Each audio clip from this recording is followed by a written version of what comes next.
Mesdames, Messieurs, bonjour, bienvenue à ce nouvel épisode de Gotchard. Un épisode où il y aura pas mal d'essais, dont un essai qu'on a fait en duo, toi et moi, mon cher William, dans lequel on a exploré la grande région métropolitaine au volant du Mazda CX-50 hybride. Oui, moi de mon côté, je vais aussi te parler de mon essai de la Volkswagen Jetta GLI. Et bien sûr, comme d'habitude, je vais te parler de diverses nouvelles, toutes aussi agréables les unes que les autres. Moi, c'est William Bouchard. Et moi, c'est Marc Bouchard et vous écoutez Gotchard.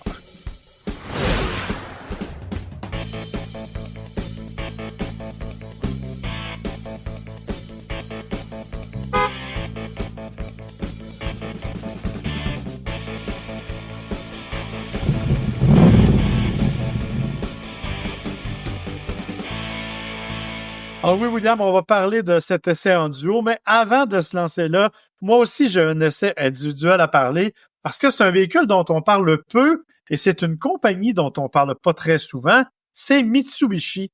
J'ai eu l'opportunité de faire l'essai du Mitsubishi Eclipse Cross, un petit VUS que l'on connaît bien parce qu'il est là depuis quelques années et que j'étais content d'essayer parce qu'on nous refile depuis quelque temps, surtout la Outlander.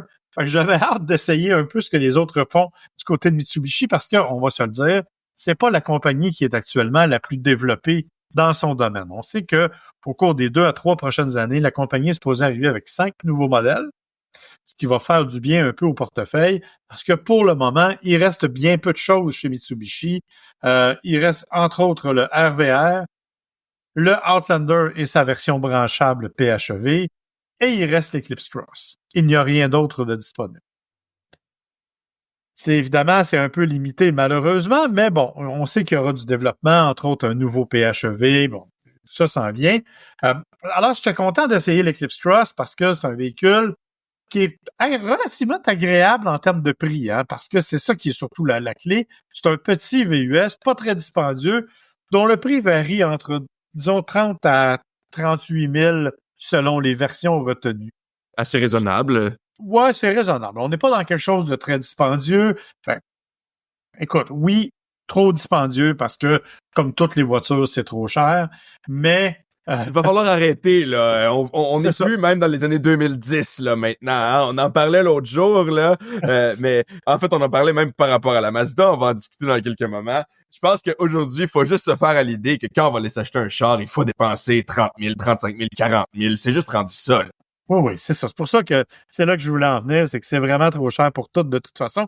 Donc, c'est évidemment un véhicule qui a ses limites aussi. On va régler le cas, c'est un vieux véhicule.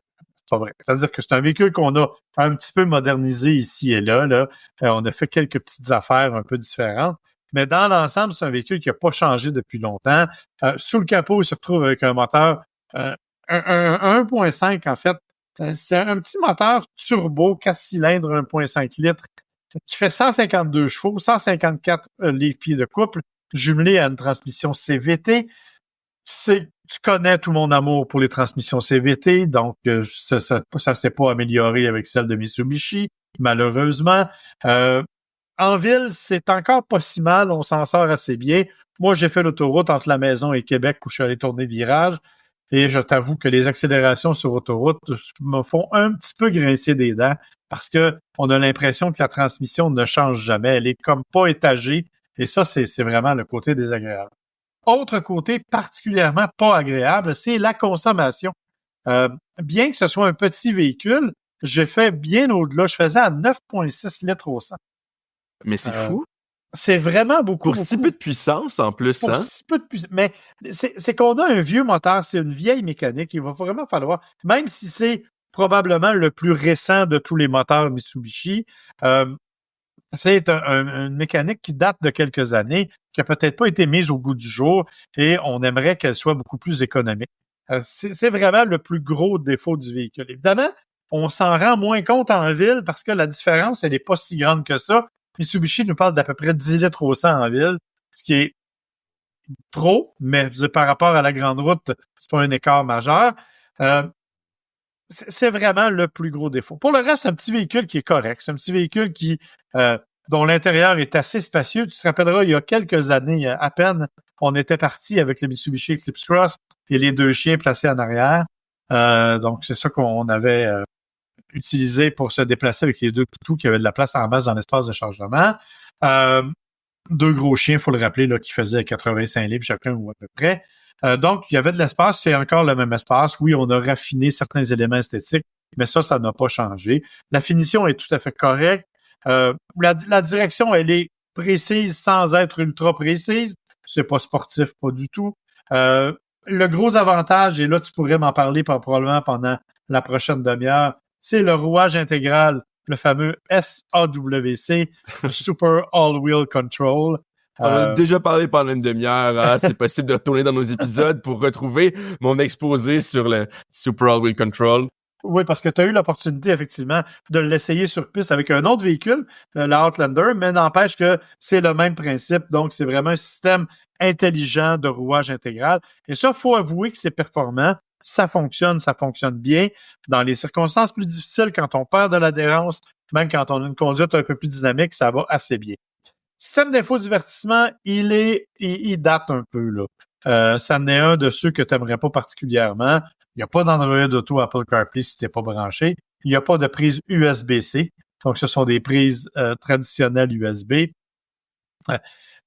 On n'est pas vraiment dans quelque chose de très moderne. C'est pour ça qu'on sait que c'est un véhicule qui va devoir se rajeunir au cours des prochains mois, prochaines années. N'empêche que ça demeure un véhicule avec lequel on peut rouler en toute confiance. Un véhicule qui est quand même garanti pendant 10 ans, hein, ce qui est pas négligeable quand on achète un véhicule neuf. C'est un véhicule qui est, comme je te dis, qui fait le travail, qui est relativement bien insonorisé et qui nous amène là où on veut. Pas trop spacieux, mais pas trop réduit non plus. Tenue de route tout à fait correcte. Bref, je te dirais qu'il est en haut de la note de passage. C'est un véhicule à qui je donnerais 70-72% si j'avais une note à lui donner. Donc, c'est pas le véhicule qui va faire tourner les têtes en termes de style, c'est pas le véhicule qui va vous arracher des cris de passion quand vous allez le conduire, mais c'est pas non plus celui qui va vous faire rager puis que la broue va vous sortir de la bouche parce que vous êtes choqué de rage quand vous êtes à son volant. C'est vraiment le véhicule qui est passe-partout, qui est tout à fait correct, et qui, entre 30 et 40 000 $ propose différentes versions avec différents équipements, bien entendu. Mais ce qu'il y a à retenir, c'est définitivement la faiblesse, c'est la consommation. La qualité, c'est définitivement le Super All-Wheel Control, le rouage intégral, qui est parmi les plus intéressants. Donc, dans l'ensemble, un véhicule qui est dans la moyenne, qui n'est pas exceptionnel ni dans un sens ni dans l'autre, dont j'ai apprécié l'essai, il faut bien que je le dise, là, j'ai pas détesté ça. Ceci étant dit, c'est un véhicule qui est un peu dans la catégorie des sous-compacts. Et là, on va tomber à une catégorie compacte et qui est définitivement plus économique.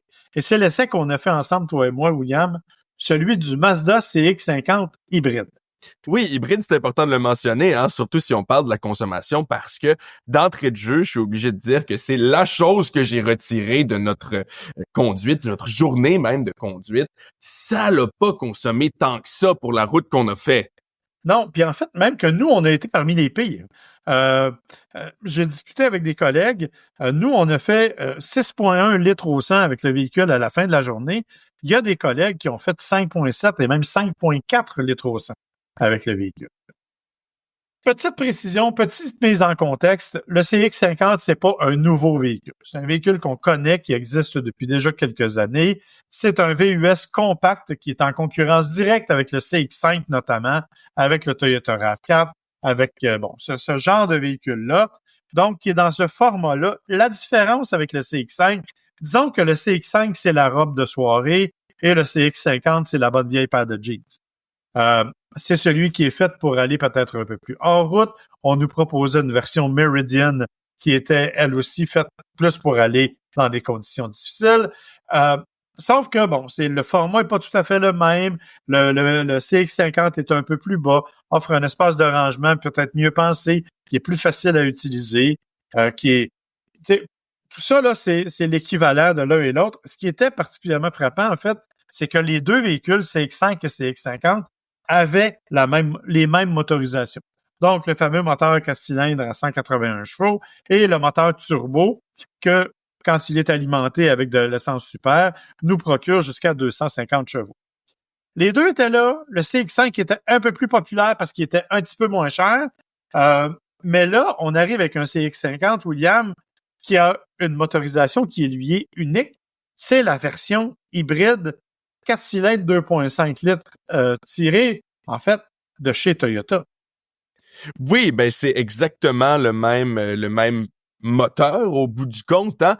Donc on parle du moteur, là, je sais plus si tu l'as dit, mais sur le Mazda CX-50 hybride, c'est 219 chevaux, 163 livres-pieds de couple. Encore une fois avec une CVT, hein, une iCVT, donc probablement la pire version pour toi, non? Oui, ben en fait, en sachant que c'est un véhicule électrifié, il faut bien s'habituer. Ils sont presque tous dotés de ce type de transmission-là. Par contre, contrairement à certains autres véhicules électrifiés, il y a quand même une capacité de remorquage qui peut être intéressante. On parle de 1500 livres, je le mentionne parce que on nous l'a spécifié quand même, là. Écoute, par rapport à la conduite en tant que telle, au sentiment de conduite, on s'en est parlé juste avant d'enregistrer, là, mais les Mazda, ça se conduit tout pareil. Moi, c'est mon sentiment, là. Qu'on soit dans la plus grosse, dans la plus petite, même dans l'électrique, ils ont réussi à faire que ça se conduit pratiquement tout pareil. Maintenant, est-ce que c'est un avantage ou un désavantage? Là, je pense qu'on entre un peu dans les goûts personnels, hein. Je sais que tu te plais toujours à dire le Jinba Ittai, hein. Donc, un seul corps formé par l'homme et sa monture. C'est la seule expression japonaise que j'ai retenue, donne-moi une chance. Non, mais écoute, je le sais. Non, tu sais aussi de Kodo, hein, la philosophie, l'âme du mouvement, hein. Donc, ça représente bien ce que c'est, je crois, de conduire une Mazda. Moi, je trouve pas ça particulièrement décoiffant, là, on va se le dire. C'est plus confortable, c'est plus agréable que particulièrement dynamique, je trouve.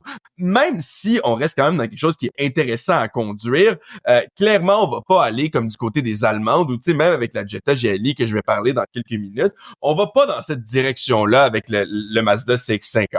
On va se le dire.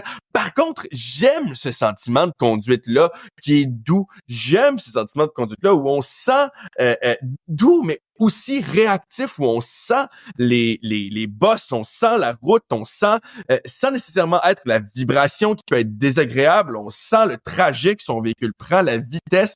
Je sais pas exactement comment l'expliquer, mais ça, c'est quelque chose que tous les modèles Mazda réussissent à faire et je crois que même la version hybride réussit à le faire.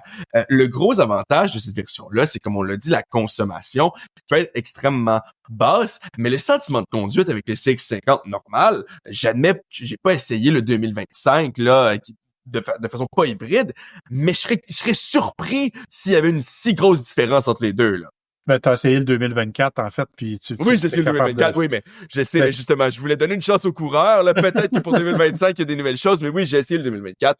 Je peux te le dire, ça se conduit tout pareil, là. Je veux dire, je les ai conduits en 2023 aussi, puis je les ai sûrement conduits en 2022 aussi, puis le sentiment de conduite n'a pas changé tant que ça. Maintenant, par rapport au système d'infodivertissement, je trouve qu'ils font quand même. Écoute, ils ont quand même fait une amélioration, hein. Si on le compare avec les justement 2022-2023 que j'ai te mentionné, ça l'a été mis à jour. Si vous écoutez parmi nos premiers podcasts, je me demande même si on s'appelait pas encore Ça roule radio à ce moment-là. Mais on avait dit hein, que j'aimais pas beaucoup les systèmes d'infodivertissement chez Mazda. Ils se sont améliorés. Il faut que je leur dise. Et nous, on a utilisé le Apple CarPlay dans ce cas-ci. On n'a pas eu de problème. Par contre, on a utilisé le Apple CarPlay pour quand même une bonne raison. Je trouve qu'on reste dans un système qui est un peu vieillot. Et d'ailleurs, je sens que c'est vraiment quelque chose que les compagnies japonaises ont une certaine difficulté. Bon, Toyota, je l'aime bien, c'est peut-être l'exception qui confirme la règle. Mais quand on va regarder Nissan, je l'aime plus ou moins. Quand on va regarder Subaru, je le déteste en termes de design. Mazda, assez difficile en termes de design. Donc, on dirait que les compagnies japonaises sont comme quelques années en arrière en termes d'ergonomie, en termes de design de leur système d'infodivertissement, sauf, comme je le mentionnais, Toyota. Mais puis en plus, il faut savoir que Mazda a évolué. À un moment donné, Mazda n'avait même pas d'écran tactile. Parce que les autres disaient, ben non, ça dérange plus que d'autres choses. Donc, on va retirer les écrans tactiles. Tout va se contrôler par la molette. Finalement, ça se contrôle encore par la molette, ils l'ont conservé. Ils ont maintenant mis l'écran totalement tactile, mais il est à bout de bras. Il est complètement... Il est vraiment placé bizarrement. Tu m'enlèves les mots de la bouche, vraiment. Puis même moi, écoute, je suis quand même grand, j'ai des longs bras. Impossible ou presque en conduisant de garder les yeux sur la route et de toucher à l'écran tactile. La molette, on s'y habitue. Par contre, je suis le premier à dire que parfois les contrôles tactiles, d'ailleurs, on va en reparler tantôt de Hyundai qui semble être arrivé à cette même conclusion dans notre section de nouvelles, mais je suis le premier à dire que les écrans tactiles, pour tout, c'est un peu dérangeant. C'est peut-être mon côté vieux jeu, mais ici, la molette, je pense que c'est quelque chose auquel je m'habituerais. Par contre, je suis d'accord avec toi qu'on se demande à quoi il sert cet écran tactile-là quand on peut à peine y toucher, là. Oui, ben effectivement. Mais bon, c'est plus, je pense, quand on est à l'arrêt, c'est l'objectif, c'est ce qu'on veut faire. On va quand même revenir un petit peu, si tu permets, en arrière sur le système hybride, parce qu'on on a passé très rapidement dessus. On l'a dit, c'est un système qui est partagé avec Toyota. C'est donc le même genre de système que l'on connaît de ce côté-là, c'est-à-dire le moteur 4 cylindres 2.5 qui est marié non pas à un, mais à 3 moteurs électriques. C'est-à-dire qu'en avant, il y en a 2. Il y en a un dont l'objectif est d'assurer évidemment l'entraînement des roues. Le deuxième agit un peu comme un générateur la plupart du temps et de temps en temps va donner un petit coup de main pour la propulsion. L'autre, pour la traction dans ce cas-là, parce qu'il est sur l'essieu avant. L'autre, il est placé sur les roues arrière et il sert de rouage intégral parce que ça aussi, c'est un e-all-wheel drive, c'est-à-dire qu'il n'y a pas de connexion mécanique entre le moteur à essence et l'essieu arrière. C'est une bonne chose au niveau de l'économie de carburant parce que tu sais comme moi que si ton moteur à essence doit propulser 4 roues en même temps, ça fait plus de friction, ça augmente la consommation. Ça a l'inconvénient d'avoir un petit délai dans la réponse, mais ça, c'est comment je pourrais dire, c'est du chiolage de journalistes automobiles, là, parce que la plupart des gens ne s'en rendront pas vraiment compte au moment de la réaction du véhicule. Donc, ça fait un système de rouage intégral avec des modes de conduite intégrale que l'on peut varier. Ça fait tout à fait le travail et ça permet effectivement d'être très efficace. Je le répète, la consommation annoncée par Mazda, elle est de 6,2 litres au 100 combiné. Nous, on a fait un peu mieux. Certains ont fait encore mieux. Et nous, il faut le dire, on s'est amusé, hein, on va le préciser, à faire un parcours parce que le lancement se faisait dans la région de Montréal pour tous les journalistes québécois et on s'était donné, nous, le défi avec l'aide de différents sites, de trouver des endroits kitsch dans la région de Montréal. On en a trouvé quelques-uns. Je vous invite d'ailleurs à aller sur la page Facebook de Godchar Podcast. On a mis des photos. Et même, on travaille sur une vidéo en ce moment. Hein? Je suis désolé de te couper, mais on travaille sur une petite vidéo avec le meilleur de cette journée-là. Ça devrait sortir dans pas trop longtemps. Exactement. Mais pourquoi je dis ça, c'est que ça nous a permis d'aller, entre autres, sur la Rive-Nord. Donc, on a fait une partie autoroute, on a fait une partie route de campagne et on a roulé aussi en zone urbaine, très, très, très urbaine. Là, quand tu t'en vas dans le centre-ville de Montréal, c'est dans le très, très urbain qu'on arrange et tout ce que tu veux. Alors, on s'est même retrouvé sur un chantier à un moment donné pour aller prendre des photos. Mais ah oui, on a tout fait. On a fait de la gravelle, du chemin de gravelle au chantier. Donc, je pense qu'on a quand même en quelques heures réussi à l'essayer à travers pas mal toutes les conditions là, de la vie de tous les jours. Exactement. Il faut aussi préciser que le CX-50 hybride, c'est un CX-50. C'est-à-dire qu'on n'a rien enlevé. Esthétiquement, c'est la même chose que le CX-50 traditionnel. Les suspensions sont un peu plus hautes parce qu'on voulait avoir un peu plus d'espace pour insérer justement le système hybride sous le véhicule, mais la garde au sol, elle n'est pas plus haute. Donc, c'est le véhicule qui est à peu près pareil. Il y a quelques millimètres de plus en hauteur. À l'intérieur, c'est exactement la même chose, les mêmes sièges, le même écran, la même configuration, le même espace de chargement. En fait, pour voir la différence, il faut regarder, il y a des petites plaques parquet hybrides sur le côté, là. C'est pas mal la seule nuance esthétique qu'il y a entre les deux véhicules. L'autre nuance aussi, là, ça va être si on va l'acheter au bout du compte quand on va regarder sa facture. Hein? C'est un peu ça qui t'a surpris. Mais là, je vois que tu fais un visage en disant pas tant que ça finalement, mais sur le coup, c'est ça qui t'avait surpris quand même parce que nous, la version de laquelle on était vaut quand même près de 51 000 là. Exactement. C'est que nous, on a tendance à nous faire essayer les versions les plus équipées. Nous, on avait la version GT, Premium, avec tout ce que tu veux, siège raffiné et tout. C'était à peu près 51 000 $. Et moi, j'ai toujours chialé contre Honda, qui est arrivé avec un CR-V hybride à 51 000 $. Je trouvais ça trop cher. Parce qu'on rappelle que c'est, dans le cas du CX-50, c'est un hybride traditionnel. Ça veut dire que vous n'avez pas d'autonomie électrique, là. C'est pas un hybride rechargeable, on va le préciser, là. Donc, ce n'est là que pour diminuer la consommation d'essence. Mais avec le recul, je suis allé voir les autres versions disponibles. C'est quand même plus raisonnable. Et il y a une version, c'est Kuro, je pense. Kuro, oui. Kuro, qui est la version comme milieu de gamme, qui n'était pas offerte auparavant, qui est nouvelle avec la déclinaison hybride et qui représente le meilleur rapport qualité-prix et qui va être une différence d'à peu près 3 000 $ avec la version à essence. Moi, je la trouve plus belle, la version Kuro. En plus, là, je sais pas si t'as été voir les photos, mais l'intérieur est pas mal plus beau, les couleurs et tout ça, que la version GT qu'on avait. Très confortable, par contre, hein. Je dois dire, là, la version qu'on avait. Mais je pense qu'effectivement, je suis arrivé à la même conclusion. Même la version, là, GSL de base, ça revient pas mal moins cher, là, quand on regarde ça. C'est environ 45 000 si on prend les frais de transport et tout ça. C'est plus raisonnable pas mal. Ben, c'est ça. C'est à peu près 3 000. Selon les versions, c'est à peu près 3 000 $ de différence. Mais 3 000 $, le CX-50 va faire, on estime, selon Mazda, qu'on va sauver 30 % d'essence. Alors, disons qu'on a fait 6 litres au 100 puis que le CX-50 en fait d'habitude 9 litres au 100. Vous allez sauver 3 litres à tous les 100 km. 3 litres à 1,70 $, comme c'est le cas à bien des endroits maintenant. Votre 3 000 $, ça se peut que vous le récupériez assez rapidement finalement si vous êtes en mesure de garder cette consommation-là. Donc, honnêtement, oui, c'est dispendieux. On le dit, toutes les voitures sont dispendieuses, mais j'ai dû me raviser. Au départ, je disais, il est trop cher. Puis avec le recul, je me suis dit, finalement, il y a des versions, Kuro étant le plus bel exemple, qui sont un bel équilibre, un beau rapport qualité-prix et qui vont permettre d'être efficaces au niveau de ça. Donc, dans l'ensemble, le CX-50 hybride, moi, je trouve que c'est un bon coup de la part de Mazda. C'est une entente avec Toyota. J'ose espérer qu'ils vont le ramener dans d'autres versions. Moi, j'aimerais avoir une petite Mazda 3 hybride avec ce système-là. D'après moi, ce serait vraiment génial tout ce qu'on pourrait en tirer. Mais pour le moment, on va se contenter du CX-50 et il arrive et on est très heureux d'en avoir fait l'essai.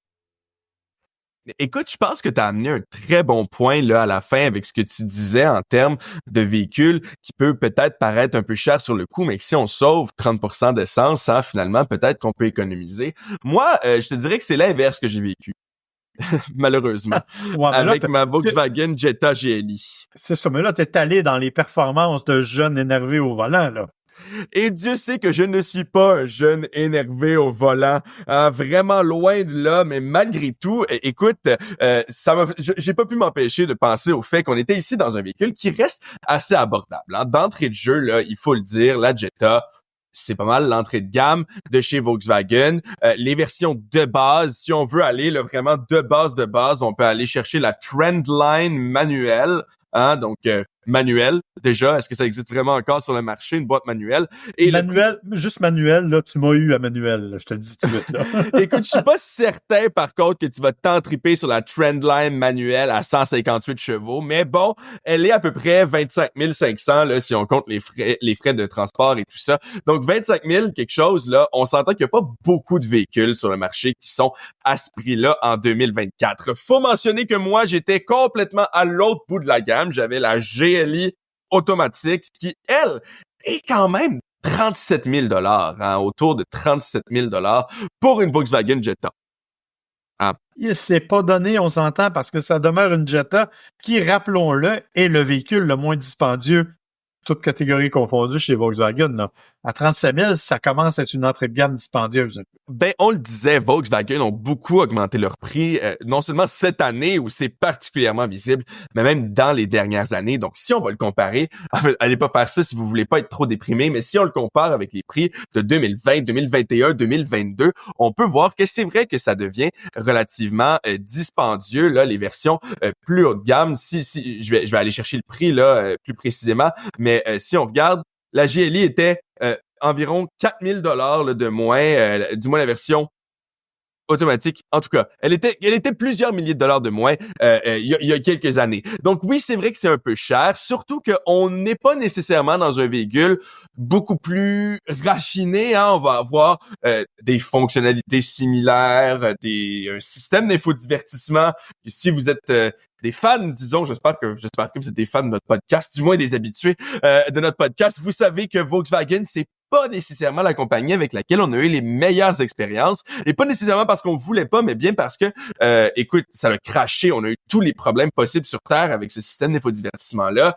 Cette fois-là, il a pas craché, mais je reste pas un fan là nécessairement de ce système-là. Donc on est quand même dans tout ce qui fait que c'est le véhicule d'entrée de gamme, mais avec un moteur plus puissant, et c'est pour ça qu'on prend une GLI, là, on va se le dire. Moi, j'aime le look, hein. Si on arrête de parler des performances, j'aime le look. Ça fait très Volkswagen. On regarde ça, on sait que c'est une Jetta. Ça n'a pas beaucoup changé dans, les 20 dernières années rendues là. Non, mais écoute, faut se le dire, là. Le pire, c'est que tu as à peu près raison. Il y a eu des modifications, mais pas tant que ça, tu as raison. Ben oui, ça a changé, là, mais tu sais, c'est pas... Ben écoute, c'est plus moderne, c'est peut-être un peu plus effilé, là, comme profil, mais on s'entend qu'on la reconnaît. Je pense que si je montrais cette photo-là à quelqu'un du passé, il saurait que c'est une Jetta, mais j'aime quand même le look, ça reste encore d'actualité, selon moi. Puis j'aime les berlines. J'aime les berlines. Je peux pas m'empêcher d'aimer les berlines. Mais... c'est sûr que si tu me dis un moteur 228 chevaux, 258 livres pieds de couple, je te dis ah oui, tu sais, c'est le fun. Surtout sur une berline qui est pas super lourde, hein, qui va être plus agile. J'aime particulièrement ça. Les allemandes, ça aussi, on en a déjà parlé ici. Généralement, vont avoir une direction que je trouve plus agréable, une direction précise, vont avoir un sentiment de conduite que je trouve plus dynamique.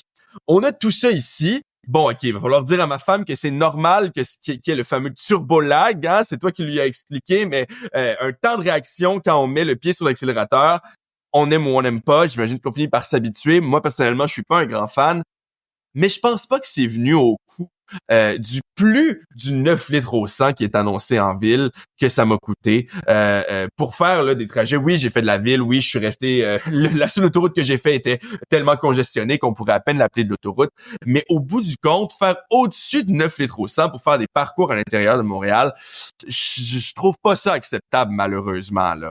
Non, mais c'est sûr que c'est une voiture qui est faite pour rouler à plus haut régime. C'est une voiture qui est faite pour la performance, une espèce de GTI version Jetta. Il y a des suspensions améliorées, il y a une direction qui est faite pour ça. Tu sais, on a voulu faire ça, mais tu as raison de dire que, comme toi, qui est un usager typiquement urbain, c'est peut-être un peu moins ta tasse de thé. Et, il faut bien l'avouer, on aurait apprécié que la Jetta se modernise et devienne un peu plus raffinée au fil des ans. Même si elle s'est améliorée, là, on a perdu le côté... Moi, je trouve que chez Volkswagen, le gros problème, c'est qu'on a perdu le côté qui distinguait tellement les Volkswagen auparavant. Et la GLI en était un exemple. Aujourd'hui, elle est correcte, mais sans plus. Ben écoute, moi je te dirais que ce qui lui coûte beaucoup de points selon moi, c'est pas son moteur, hein, évidemment. Ça c'est la chose qui est agréable dans la version GLI. Quand on aime ce genre de performance-là, évidemment, quand on veut un moteur turbo, évidemment, au prix de l'essence, là, hein, je veux dire, quand on aime la performance, c'est quelque chose qu'on se dit qu'on est prêt à payer. Malheureusement, je trouve pas qu'elle va valoir son près de 40 000 $ en termes d'équipement. C'est ça le problème, parce qu'on a la même caméra de recul pourrie, on a le même système de sécurité relativement de base, et quand je dis pourri, la caméra de recul est vraiment pas bonne, là.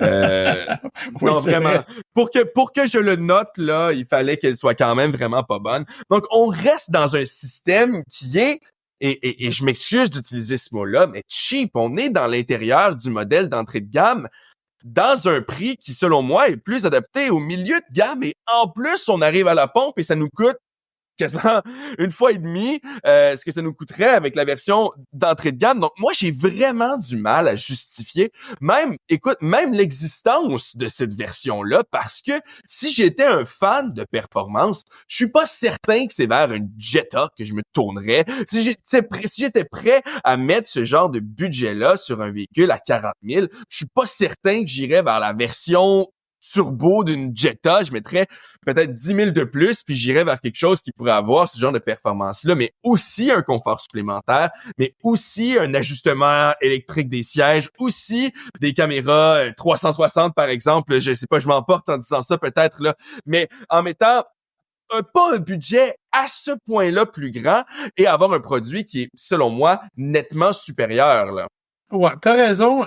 Le grand avantage, en fait, de la Jetta GLI, c'est qu'elle est spacieuse pour une sportive et qu'elle est un compromis, je te dirais, passable entre le véhicule confortable puis le petit véhicule de performance. C'est vrai qu'il y a des rivaux qui sont beaucoup plus performants. C'est vrai qu'il y a des rivaux qui, pour le prix, nous en donnent un peu plus. Et oui, t'as raison, la qualité de finition intérieure avec les plastiques cheap, c'est vraiment presque impardonnable pour un véhicule de ce prix-là. Mais on a voulu jouer la carte équilibre, performance, polyvalence. Et je pense que c'est ça qui est l'intérêt pour le moment. Écoute, moi, je pense que le meilleur exemple de ce que je dis, là, je viens d'aller vérifier le prix exactement. On parle de 6 000 $ de plus sur le prix de base. Écoute, c'est vrai que 6 000 $, c'est pas donné, mais moi, avec ce genre de budget-là, si je me cherchais une berline de performance, j'irais vers une Elantra N. Ouais, mais t'as raison. Effectivement. Puis c'est d'ailleurs le point, c'est que le principal critique que les gens font, c'est que il y a des concurrents qui sont plus dynamiques et plus sportifs pour le même prix par rapport à la Jetta, qui, elle, a comme avantage sa polyvalence, en fait. C'est surtout ça, à cause, ben, tu l'as dit, une berline spacieuse, avec un grand coffre. Mais est-ce que c'est ça qu'on cherche quand on paye pour une GLI? Pas certain. Écoute, c'est une question qu'il faut qu'on se pose, j'imagine, mais en fait, je pense qu'on est là pour dire notre avis, mais au bout du compte, ça revient pas mal toujours à ça. C'est par rapport à ses besoins, par rapport à ses goûts aussi, hein. Donc, tout ce qu'on dit, évidemment, faut le mettre dans cette perspective-là, là. Ouais, puis on aime Volkswagen ou on n'aime pas. Il y a des gens qui ne jugent que par Volkswagen. Donc, évidemment... Puis moi, tu sais, c'est sûr que ma première réaction, ça a été de voir l'Elantra parce que je sais que chez Hyundai, moi, c'est quelque chose qui me satisfait. J'aime la conduite, j'aime le style, j'aime... Donc, écoute, c'est sûr, là, hein, on fait de la chronique automobile, on parle de notre critique, de nos avis, hein, donc c'est sûr que c'est pas objectif. Par contre, je suis d'accord avec la décision de Hyundai qui va commencer notre section nouvelle. Je sais pas si t'avais d'autres choses sur la Volkswagen. Non, c'est beau, vas-y. Mais Hyundai, écoute, il continue à se faire une place dans mon cœur avec ça parce que je lis le titre exactement du guide de l'auto là. Commande tactile et boutons, Hyundai admet son erreur. Donc, on appelle quand même le fait d'utiliser des commandes tactiles plutôt que des boutons une erreur. Hein? Donc, je suis content de voir qu'on utilise le même genre de mots que moi, j'utiliserais. Donc, écoute, faut croire que je suis pas le seul à penser ça. Faut croire qu'on est une bonne gang parce que Hyundai, qui avait remplacé ses boutons physiques par des interfaces tactiles, là, entre autres à l'intérieur de l'Ioniq 5, c'était une des choses que je lui reprochais. À l'intérieur du Santa Fe, que j'ai essayé pas plus tard que la semaine dernière, hein, d'ailleurs, on va en parler au podcast dans quelques épisodes peut-être, hein, je sais pas. Mais voilà, on va en parler bientôt. Donc, il avait décidé d'aller carrément vers le tactile. Et là, ce qu'ils nous ont dit cette semaine, c'est que en fait, on allait retourner vers les boutons physiques de façon moderne, évidemment. Hein? On parle pas d'une interface complètement à l'ancienne, mais qu'on allait retourner à une interface physique, des boutons physiques, exactement pour les mêmes raisons. Donc, encore une fois, je vais citer là. Ils ont réalisé que les gens deviennent stressés, agacés et furieux quand ils veulent ajuster quelque chose rapidement, mais en sont incapables. Écoute, moi, je vais peser un petit peu plus fort sur le bouton parce qu'il y a un magazine suédois qui s'appelle Bilagare. Je ne sais pas comment ça se prononce, là. Mon suédois est pas très bon. Qui a fait une étude. Eux ont pris, bon, évidemment, ce sont des véhicules européens, entre autres, mais aussi des véhicules comme des Tesla et des Hyundai, Subaru Outback, Volvo C40.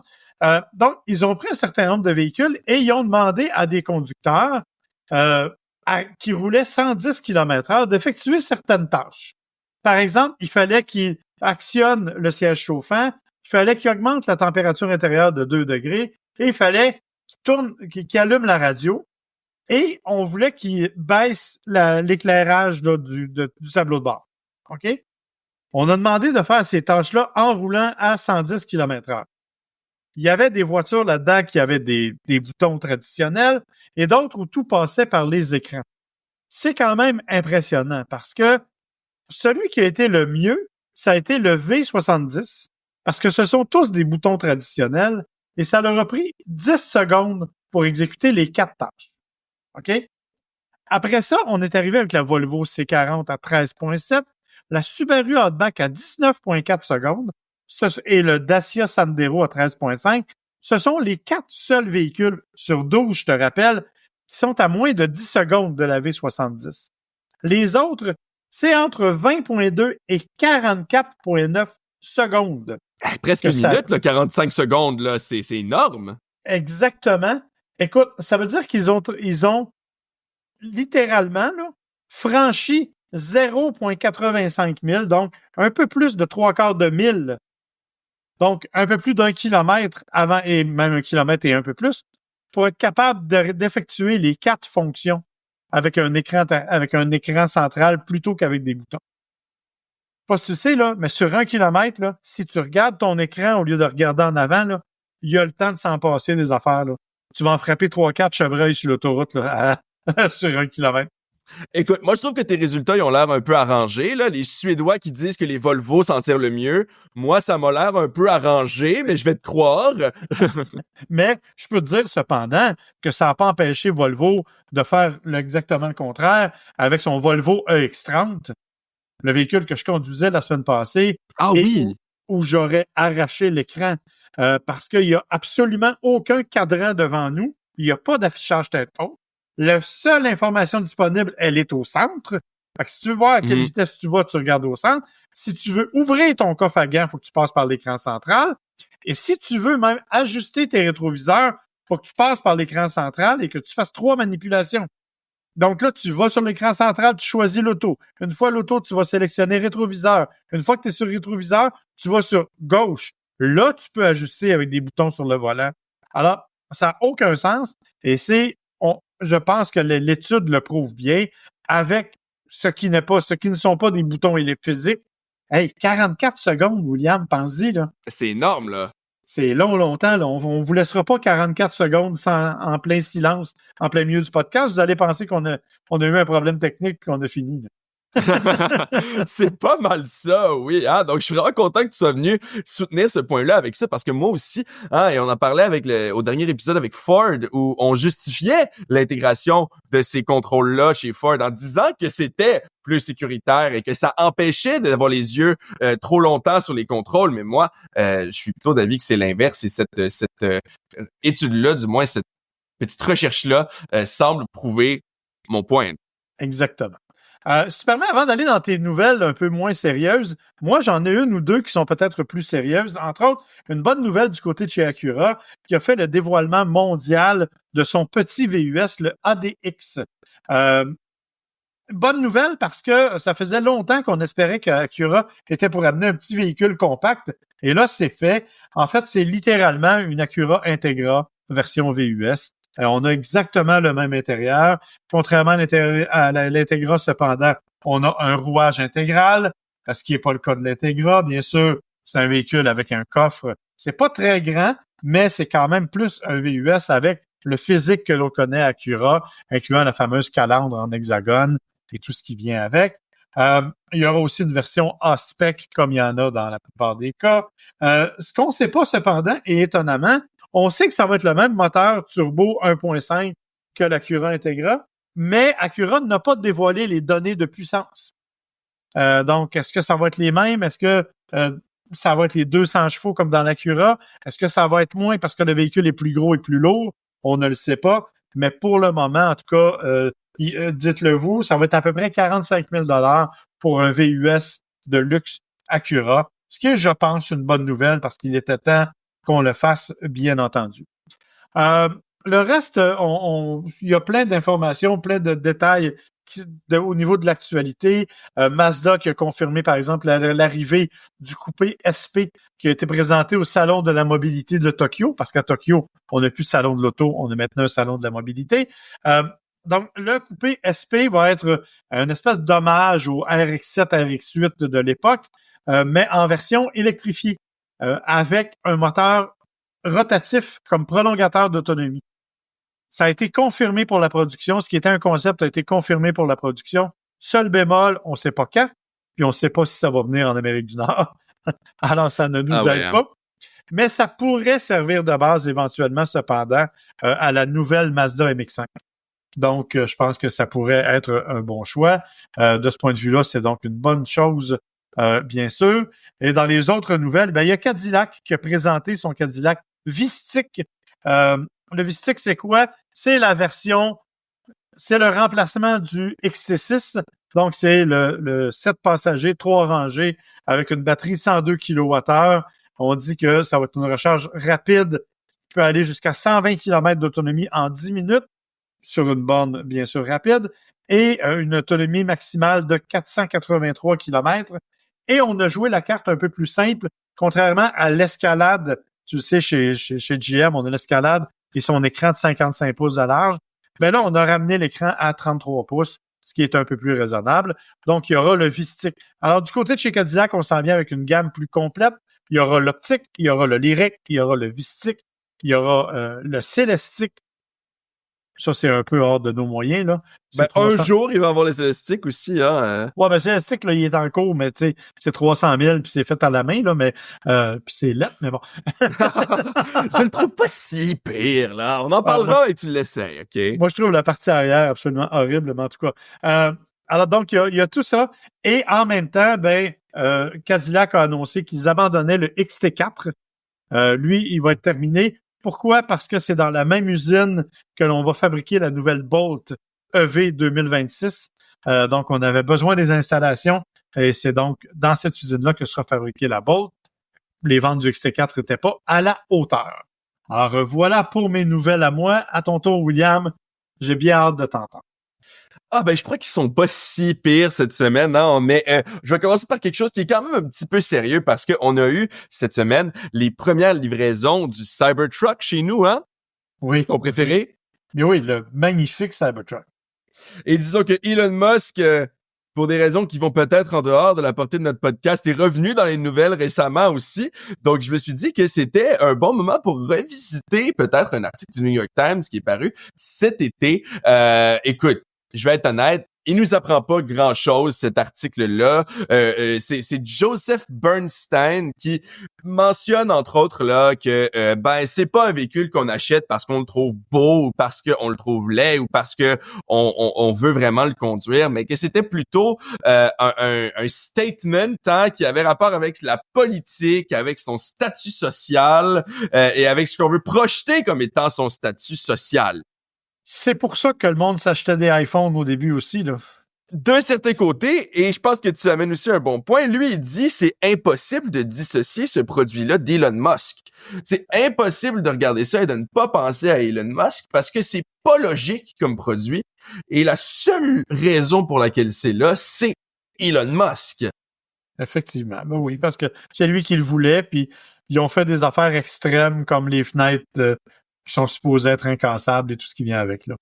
Donc, j'ai hâte de voir personnellement tous les gens qui sont propriétaires de Cybertruck vont être contents d'avoir un modèle qui est aussi fermement associé avec quelqu'un qui va être à la tête d'un département du futur gouvernement américain si tout va comme Monsieur Trump l'a dit. Hein, j'ai bien hâte de voir si ça va pas causer des réactions du côté des propriétaires de Cybertruck qui, je doute, soient tous Trumpistes, hein? Oui, c'est le Doge. Oui, le Doge, hein. Comme je te l'ai dit, on sait pas si on est dans le meme wow, very Trump, much Elon Musk, ou si on est dans la République sérénissime de Venise, là, il y a 300 ans avec le Doge. Mais dans tous les cas, le Doge, c'est pas Enrico Dandolo cette fois-là, c'est bien Elon Musk. Et en fait, la raison pour laquelle je t'en parle, c'est que je veux entendre ton opinion sur une des comparaisons tirées faites par Bernstein dans son article, qui compare ça avec le PT Cruiser et Clotaire Rapaille. Non, parce que je te dirais que Clotaire Rapaille a été effectivement quelqu'un qui a été très controversé. Tu sais, chez nous, il l'a été parce qu'il est intervenu à Québec, entre autres, là. Il avait fait une espèce d'étude marketing à Québec, puis il a fait rire de lui un peu. Mais il n'a pas eu l'impact mondial et l'impact important d'Elon Musk. Si tu parles aux gens, ils vont te parler du PT Cruiser. Je suis pas convaincu qu'ils vont l'associer avec le Terre Rapaille de façon spontanée et naturelle. Par contre, si tu parles aux gens et tu leur parles du Cybertruck, tout le monde l'associe à Elon Musk. Donc non, je suis pas d'accord d'associer les deux de façon aussi serrée que ça. Là. C'est un peu ce que je me suis dit, moi aussi. On n'a clairement pas le même genre de culte, la personnalité de Clotaire Rapaille, qui d'ailleurs est décédé, je crois, aujourd'hui, hein, mais dans tous les cas, on n'a clairement pas jamais eu ce culte de la personnalité de Clotaire Rapaille. Par contre, j'ai bien aimé la citation qu'ils ont utilisée pour faire cette comparaison entre les deux, où Clotaire Rapaille disait « On n'a pas besoin que tout le monde l'aime, on a besoin qu'assez de gens l'aiment. » Ah, mais ça, il a raison, par exemple.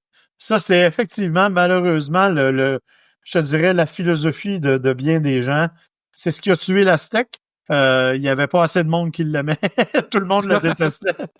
Mais. Il y avait toi puis maman. Mais bon. On dit qu'on l'aimait. Nous, on le conduisait, on le voyait pas. Mais effectivement, c'est juste, tant que tu plais à un nombre suffisant pour justifier la dépense, t'as pas besoin d'en avoir plus.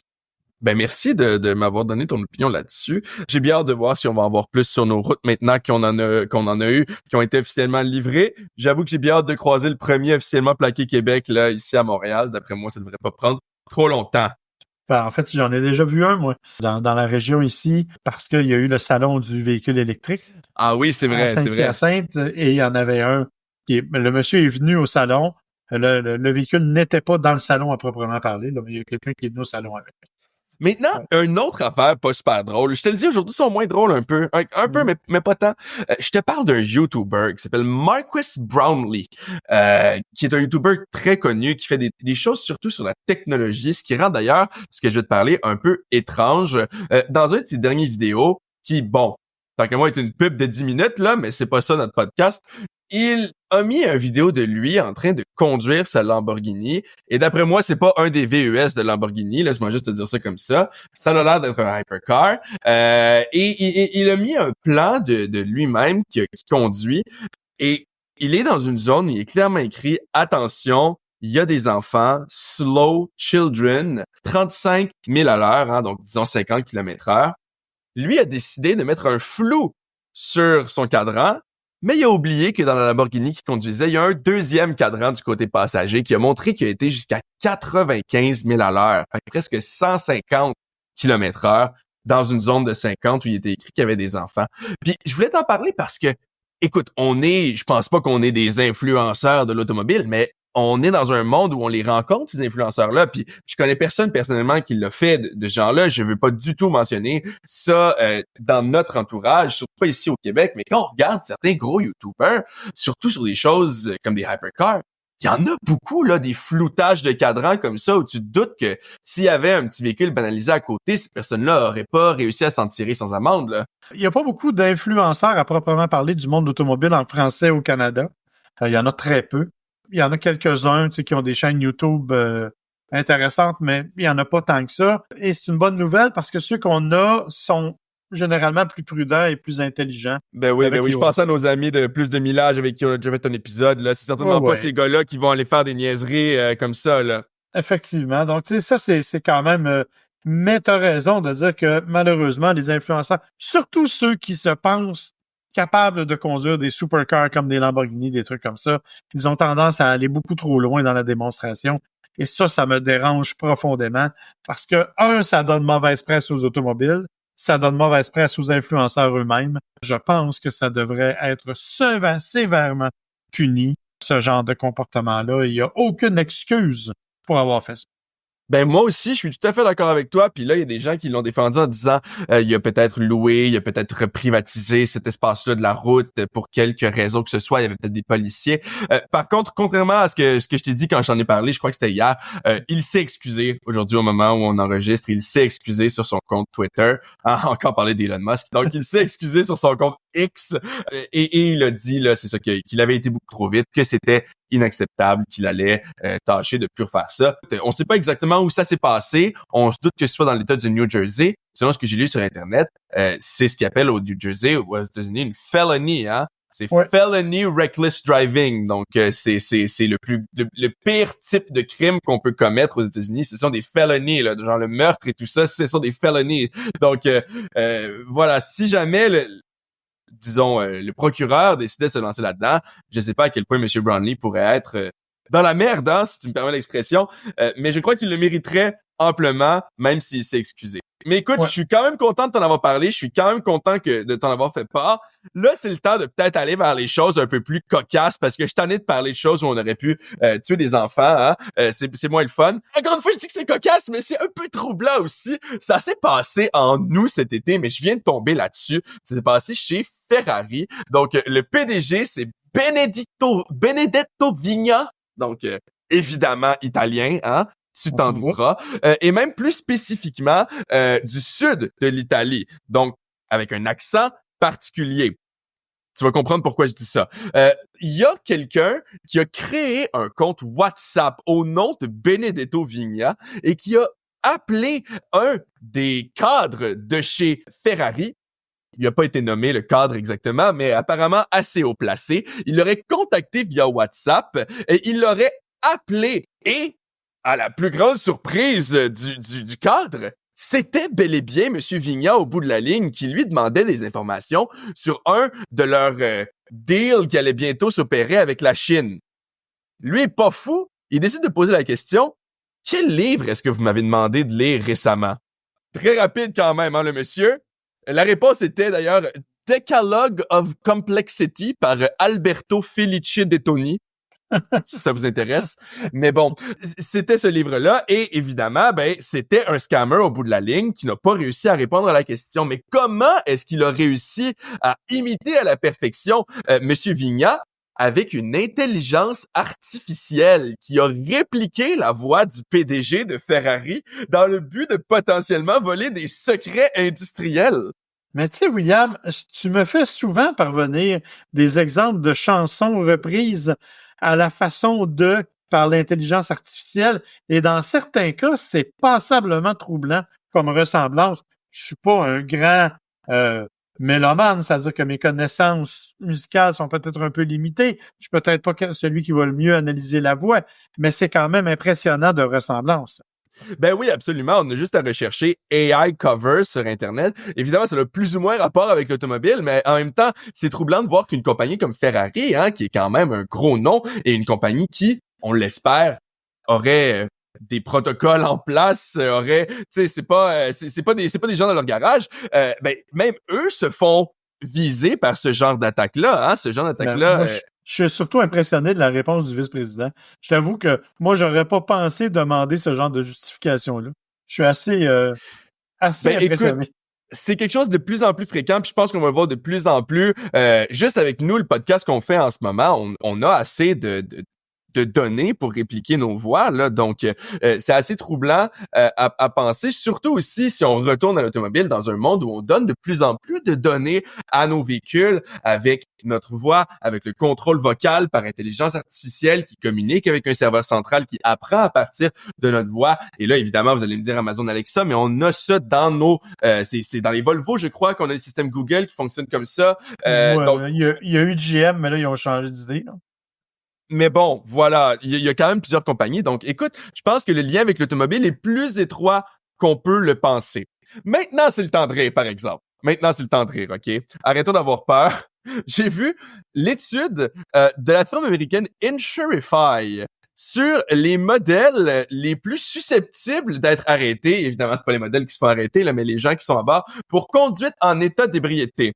Je suis curieux de savoir si t'en as un. T'as-tu une idée? Ouais. Écoute, j'ai l'impression que ça doit être des véhicules comme des berlines, genre BMW série 3 ou des trucs comme ça. Écoute, moi, il y avait deux stéréotypes que j'avais. Moi, j'avais d'un côté les gens en gros camion, en gros pick-up, hein, comme les stéréotypes qu'on peut avoir là en campagne, on boit une bière, on part. Et j'avais de l'autre côté l'autre stéréotype, monsieur riche, hein, on se prend un petit verre de vin et on se fout des conséquences. On n'a pas vraiment raison, finalement. C'est vraiment bizarre. Laisse-moi te parler du top 10. Donc, on part par en bas. Eux, les trois premiers ont à peu près 17 contraventions pour conduite avec faculté affaiblie par 1000 conducteurs. On parle du Ford Bronco, du Chrysler Pacifica et du Volkswagen New Beetle. Là, tu m'as... Il n'y a même pas de lien entre les trois. Non, pas en tout. Trois mondes complètement différents. Après ça, on monte. Là, on est dans la vingtaine ici. On a le Buick Enclave. OK. On a le Jaguar XF qui peut peut-être fonctionner un peu avec la vision que t'avais. Mais on a le Chevrolet Blazer puis le Chevrolet Astro tout de suite après. Et là, le top 3, Ouais. avec 40.6 contraventions, on a le Chevrolet Bolt, avec près de 60 contraventions pour 1000 conducteurs. On a le Buick encore. Et avec 72 contraventions par 1000 conducteurs, on a le Buick Envista. Ben voyons donc. Il y a 3 Buick sur 10! Qu'est-ce qui se passe? Puis c'est pas et comme des- s'il y en avait tous les coins de rue, des Buick, là. Puis le top 3, c'est 3 petits véhicules, là. Ben oui! Je La comprends rien Vista, du là tout. encore, puis la Bolt, c'est à ne rien comprendre. Je comprends rien du tout. Comme quoi, il y a absolument aucun lien à tracer avec quoi que ce soit, que nos stéréotypes étaient basés sur aucune donnée du moins aux États-Unis.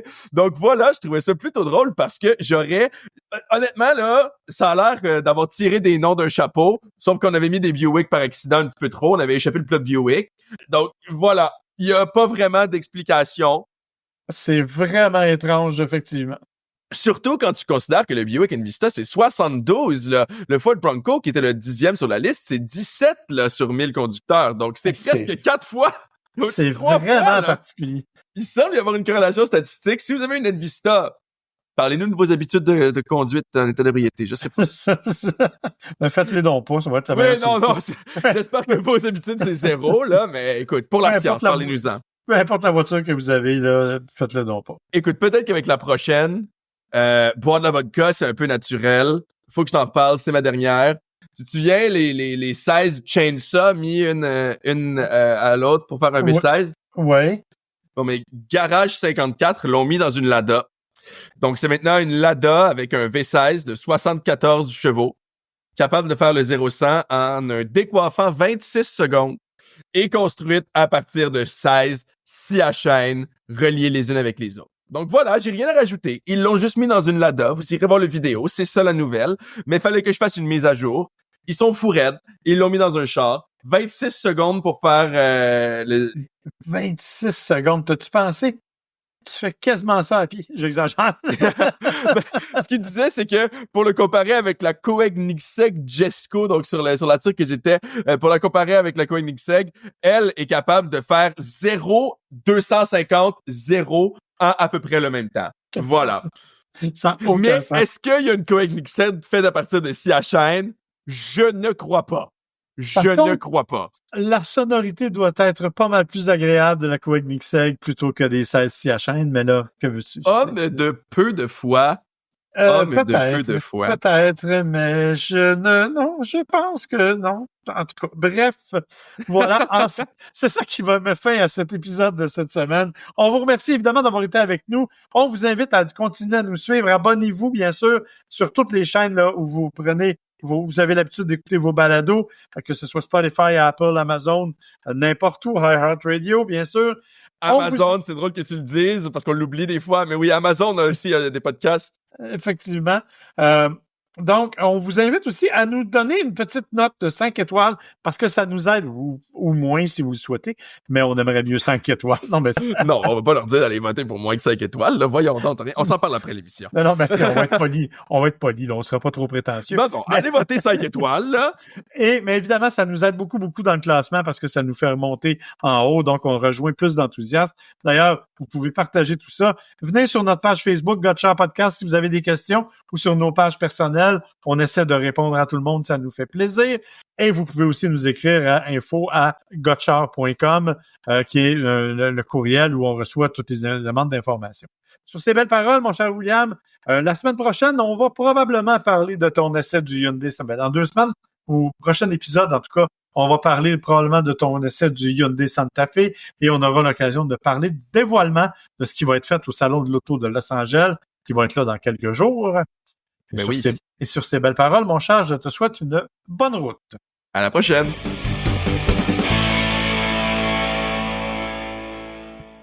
Gotchard est une production de l'agence MWA Bouchard, à l'animation Marc et William Bouchard, au montage sonore Audrey Lenomé et pour la musique thème Kevin MacLeod.